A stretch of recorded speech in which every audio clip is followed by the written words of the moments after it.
BNP আগামী নির্বাচনে ক্ষমতা দখল করতে পারবে না, যদি না এরা জোর করে কেন্দ্র দখল করতে না পারে, জোর করে ভোট কাটতে না পারে, তাহলে এরা ক্ষমতায় আসতে পারবে না। কেন? সাধারণ মানুষ এদেরকে ভোট দেবে না।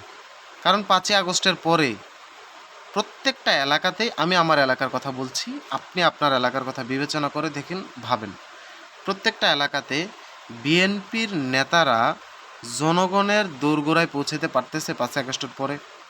বিএনপির নেতারা মানুষের কাছে ভোট চাওয়ার আলোচনায় আছে?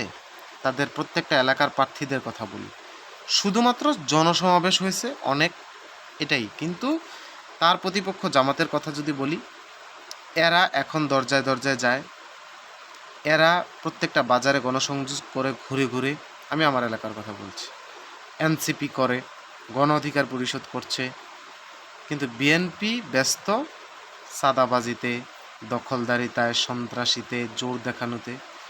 এগুলো তো জনগণ তাদের বিরুদ্ধে দাঁড়াবে, এটা এদের মাথায় নাই।